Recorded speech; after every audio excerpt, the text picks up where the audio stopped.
Hello again, recreators, and welcome to our next installment on Leave No Trace here on the Tullahoma Parks and Rec TV Outdoor Series.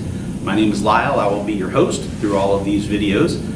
And today we're going to discuss principle number 2 of Leave No Trace, which is travel and camp on durable surfaces. You may remember your hand signal for that.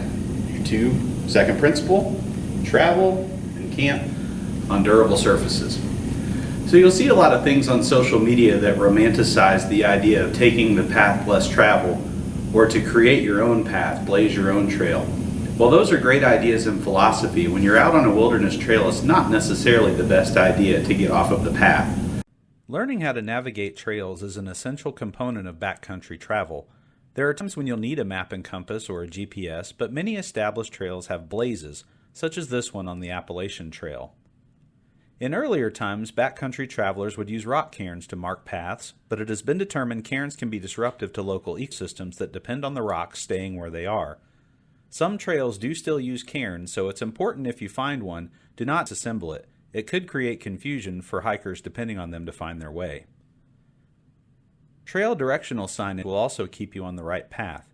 Anytime you see a sign, pay attention to what it says and what the directions are.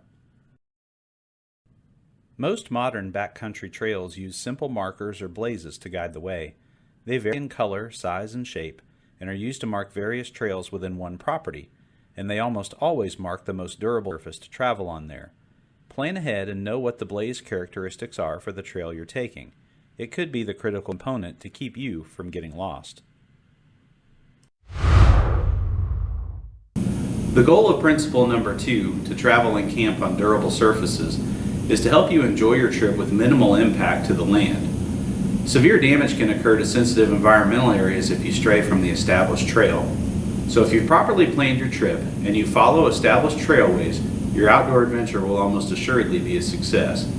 But before we get further into principle number 2, let's recap what the 10 essentials are that you need to have in your bag for any outdoor trip. Here we go.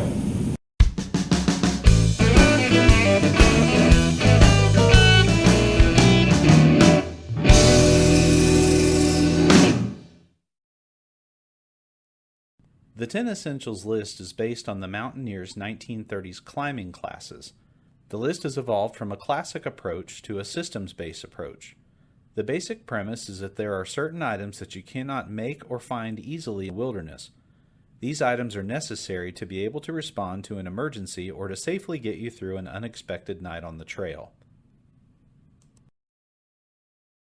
First on the list is navigation, possibly the most challenging item on this list.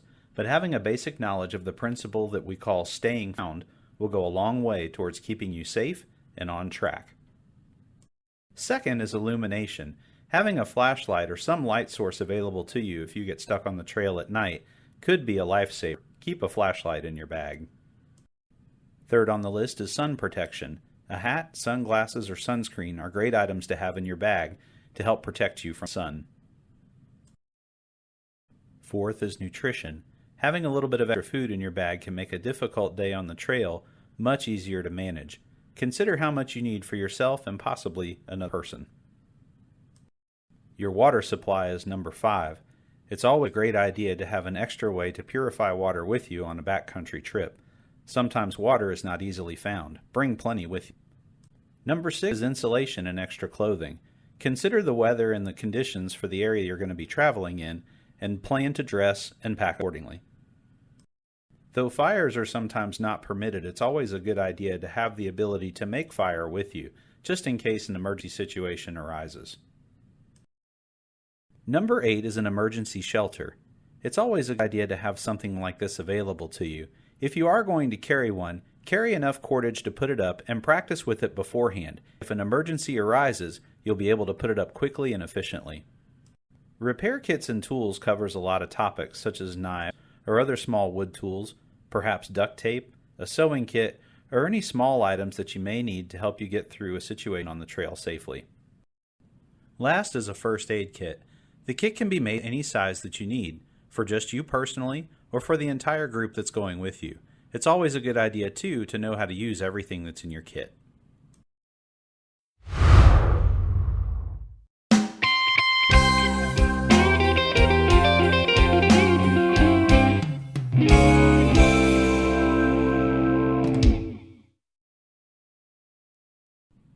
Backcountry hiking involves travel over trails and off-trail areas.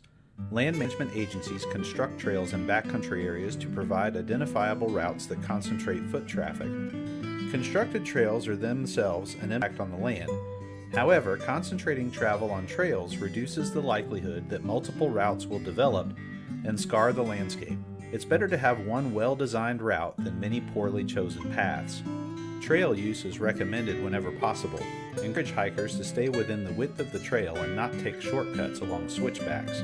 Travelers should provide space for other hikers if taking breaks along the trail. When taking a break, select a durable surface well off the trail on which to rest. Spreading use and impact applies when visiting any pristine area. Off-trail refers to all travel that does not utilize a designated trail, such as remote areas, searches for bathroom privacy, and explorations around campsites. Backcountry travelers should spread use and impact in pristine areas, and there's two primary factors that influence how off-trail travel affects the land. The first is durability.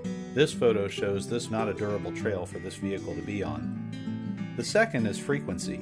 This increases the likelihood that a large area will be trampled or that a small area will be trampled multiple times. The concept of durability is an important one for all backcountry travelers to understand. Rock, sand, and gravel surfaces are highly durable and can tolerate repeated trampling and scuffing. However, lichens that grow on the rocks are vulnerable to repeated scuffing. In ice and snow, the effect of travel across these surfaces is temporary, making them good choices, assuming good safety precautions are followed and the snow is layered sufficiently deep enough. The durability of vegetation varies. Select areas of sparse vegetation can be easily avoided. Grasses are resistant, but most forest herbs and ferns are fragile and quickly show the effects of too much traffic. Selecting an appropriate campsite is perhaps the most important aspect of low-impact backcountry use. It requires the greatest use of judgment and information, and often involves making trade-offs between minimizing ecological and social impacts.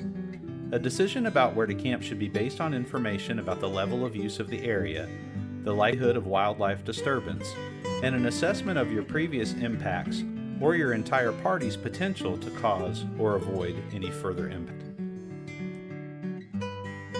In high-impact sites, concentrate your tents, traffic routes, and kitchen areas in the center of already impacted areas. And when you're leaving camp, make sure that it's clean, attractive, and appealing for the other campers who will follow. Pristine areas are usually remote and see very few visitors. They have no obvious impacts. On pristine sites, it's best to spread out your tents, avoid repetitive traffic routes, and move camp every night. The objective is to minimize the number of times any part of the site is trampled. Traveling and camping on durable surfaces will help ensure that your next outdoor trip will be as enjoyable as possible and minimize all of your risk and mishaps.